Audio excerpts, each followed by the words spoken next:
Kirk Morrison, former Raiders linebacker and current color analyst for the team. Kirk, thanks for joining us, man. We appreciate the time. Oh, man, thank you for having me. What's going on? What's up, man? Before we talk about this matchup, I just want to get into your background a little bit. It had to be awesome for you to be an Oakland kid, to hear your name called by your hometown team when you were drafted in the 3rd round by the Raiders in 2005. Take us through that night, how cool that was for you to be drafted by the team that I'm sure you grew up rooting for in Oakland. Oh, yeah, man. I mean, I've been a lifelong Raider fan. I'd say I'm a unicorn in the sense that, I was a fan first, a player second, and then now I'm an analyst. So I've kind of covered the team from all 3 different angles. So it's been just a fun, magical ride. Like I said, I grew up a Raiders fan, born and raised, and went to San Diego State for college and got the call from Norv Turner, who was my coach back in 2005. And, went back home to the Bay Area, played 5 years for the Raiders, man. Some of the great years of my playing career.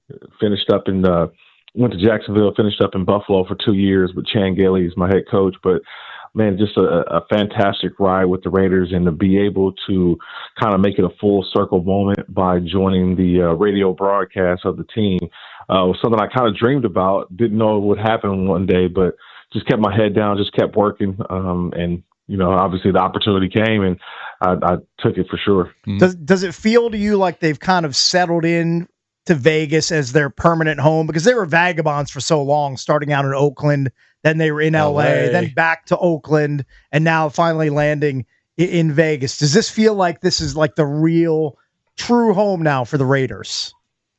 Yeah, you know what? It's actually not just the home for the Raiders. It's like the home for Raider Nation. Mm-hmm. You know what I mean? The one thing that I've learned since this team has moved to Las Vegas is that, I would be, it's kind of remiss to say that the Raiders are just a fan base of one city.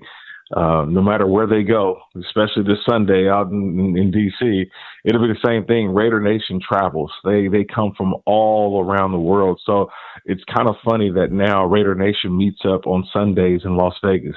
And they come from L.A., they come from Northern California, they come from Texas, they come from Arizona, they come from the East Coast, man. It is truly, they have their footing in Las Vegas, and it's not necessarily about the local fans who are Raider fans. It's really how global that brand is. You put that skull and crossbones, right, that little helmet decal, man, you see it everywhere you go. So they've finally settled in, and I think it's pretty cool to see now that they have footprints in Las Vegas and everybody comes out and has fun. Kirk, after the last few years with Josh McDaniels and Antonio Pierce, it just they couldn't get it done at head coach, and then they bring in Pete Carroll, who obviously has a big name in the league and a lot of success. What was your expectation when they finally hired Pete Carroll, and of course they get Geno? Well, I think the expectation is that you have someone with the resume that can get this thing done. And when I say get it done, meaning that get this team consistently in the playoffs, get this team consistently playing really good football. I think that you've had coaches before who had their time to do it, and it didn't happen in the way that I think a lot of people would have wanted. So it has been some turnover, right? Whether it's the head coach or general manager. So this is the expectation for, Pete Carroll and John Spytek, who's the general manager, is that let's get this thing to where it's stable. A franchise that's every single year you're competing for not just playoffs, but you want to be competing for Super Bowls. And that's the expectation when you bring in Pete Carroll, who everywhere he's been, he's won. He's been to the playoffs with multiple organizations in the NFL. We know what he did in college at USC. He brings a track record that guys are buying in, and that's why I think right now this team sitting at 1-1 looks to come to Washington and get right back over 500 and get back on track to where Pete had them tracking right before training camp. Mm-hmm. All right, tell us about the running game. Tell us about Ashton, Genty. Obviously, a lot of capital, a lot of spent on him. He's the guy you guys want to build around, and it's been a little slow to get started. What's going on there? Well, I think it's been like that for all the rookie running backs, too. It's not just Ashton, right? And I hate to put him in a category of, you know what, oh, man, some people are already saying, oh, he's a bust. This is why you don't draft a running back that high. And yet I look at Bijan Robinson with the Atlanta Falcons, who was drafted just as high a couple years ago, and he had a slow start early on, and now you can't tell me he's not one of the best running backs in the National Football League. He's definitely up there. You watched him on Sunday night.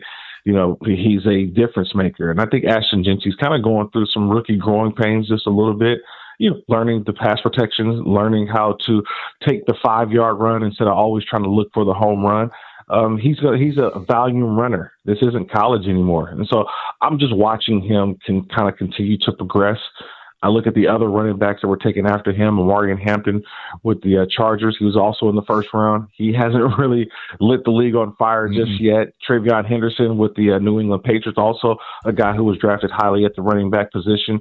And we still haven't seen Quinshon Judkins, who's just been elevated to the RB1 over there in Cleveland, obviously due to some off-the-field issues. So that's just the running back game. I mean, the running backs in the National Football League, just off to some slow starts. And you hope to maybe kickstart that this weekend with some carries and some volume carries and also getting some receptions, right? If it's not going well in the running game, it could also help out getting him the football in space. And that could be also something that could kickstart this rushing attack for the Raiders. So, Kirk, you've seen every snap of Genty. I have not. I've only seen highlights. But one of the lowlights that I saw from Genty, I believe was from the Chargers game, was just a pathetic attempt at pass protection during a blitz or pressure being brought by the Chargers in that loss in Vegas. That is obviously something that he has to work on. Has Pete Carroll talked to you and other people about, well, we need to get him started rushing too, but he needs to work on the pass for a little bit as well? Yeah, I mean, that's every running back, and that's why there's a lot of guys who stay in this league for many years. And you say, I mean, they always have that label, here comes a third down back. Well, some guys are a third down back because they know protections, they know how to pick up the blitz, they know how to be an outlet to their quarterback. And that's something that you work on. That's something that you learn. It doesn't happen right away. You tell me a running back that just comes right in and lights it up in all those phases of playing running back. And so Ashton's going to learn, because when he's in the game, and this is where my former player hat comes in, I'm telling my coach, we got to blitz the young fella. We got to continue to keep throwing blitzes at him until he shows he's able to pick them up. So if the Raiders are going to put him in pass pro, in coverage, he is going to have to make sure that he gets there and attack that line of scrimmage. Now, I will say that one of those blitzes that he had a tough time picking up, you had 2 all-pro players, and Derwin James, a safety for the Chargers, and a Hall of Famer in Khalil Mack, on a twist stunt. I don't know anybody in America who can pick that up consistently. So let's just be real and be honest. I'll give him a little bit of slack, but obviously Ashton spoke about it. He knew about it, and he was pulled for a couple of those passing plays. They went to Zamir White, who's the backup running back, and Dylan Lobby, who's number 3. So he's aware of it. He's going to continue to work at it, and I talked to him during preseason about it. He knows it's a work in progress. He's not terrible at it, but you have to have a feel for it as you continue to get those reps. So I know he's working at it, and he wants to go out and do it this week, because he's for sure going to see some pressure, definitely, just to see if he can pick it up. Joined by Kirk Morrison, former Raiders linebacker, current color analyst for the Raiders, as we get into the Raiders-Commanders matchup. Just kind of perusing your staff, there's a couple of Carrolls on the staff beyond Pete. Yeah. There's a Gruden on the staff, but I wanted to talk to you about Chip Kelly.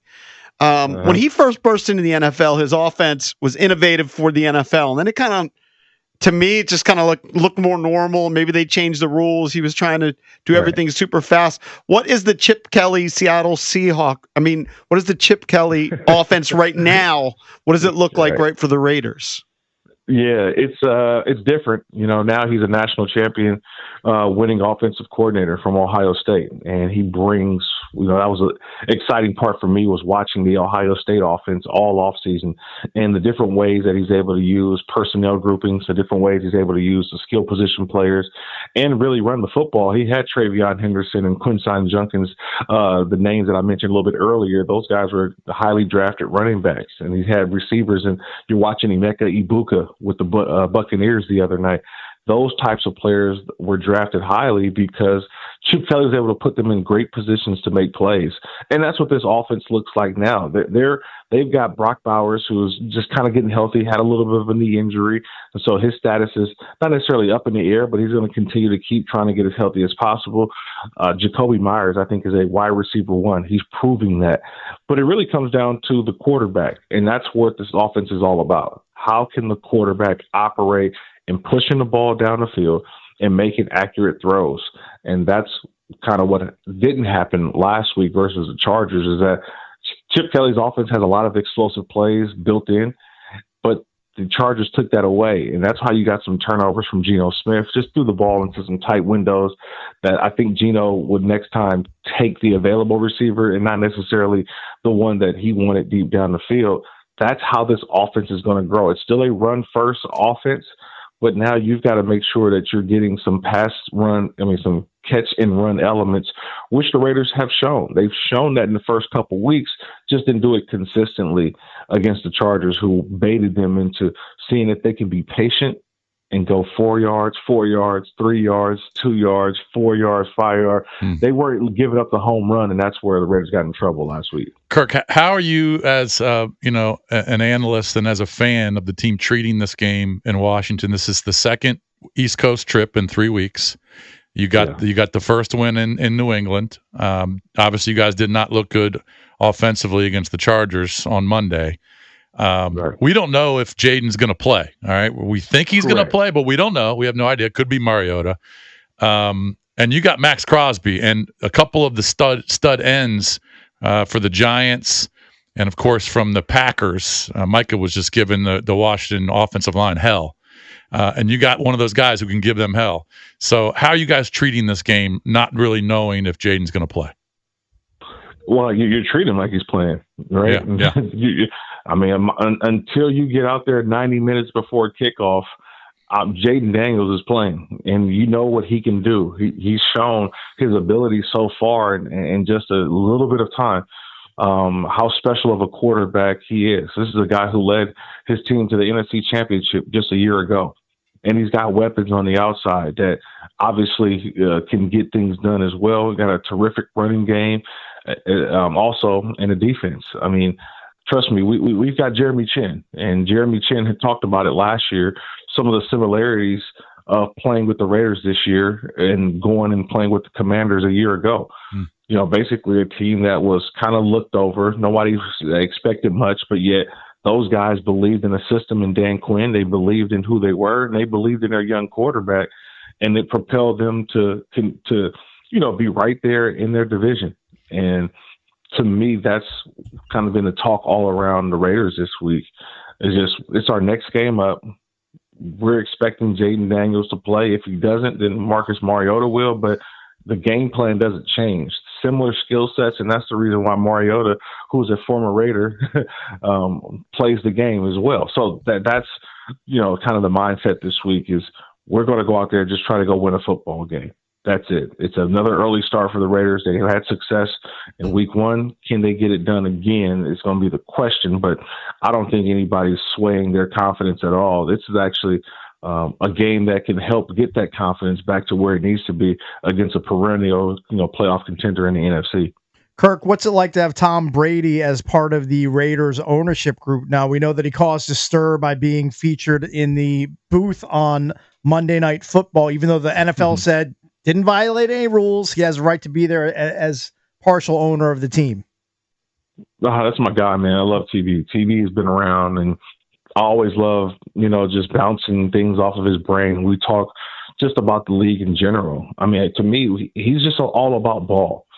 And it's nothing secretive. It's nothing of insider trading. It's just, you're watching, and he's in a great spot in terms of with the best seat in the house on some of the biggest games every single week. And so being able to see him and kind of be someone you can just talk to about football, that's been something that he's given his time with not only the team, but even with me, just, what he sees, not just in the NFL game. It's all about the college game. I'm also a college football analyst for ESPN. So, we talk about where the quarterback position is going. We talk about, what needs to improve. And so He's just being a liaison to this football team that he's a part owner of. And he's not fully immersed in like the game plan, but he wants to see how the operation is going. And if he can lend any help to his team, that's what he's trying to do. Kirk, thanks so much for the time, man. It's Kirk Morrison, former Raiders linebacker, current color analyst. Look, we hope that your guys come here and go back to the desert with an L, but best of luck outside of this weekend, okay? Thank you, buddy. Man. Hey, congrats on the stadium out there. Hopefully it gets done quickly, but I know what it does to a franchise. We see it here in Las Vegas, so good luck in getting that thing done quickly with no hiccups. Yep. Yeah, Thanks, man. Kirk. Appreciate the time, man. Thank You're you, great. buddy. Yep, that's Kirk All right, Morrison, you guys got it. formerly played for the Raiders, now calls their game on radio. He was great. We will continue to talk Commanders Raiders next with Jen Hale, Fox sideline reporter for Raiders Commanders this Sunday. She will join us next.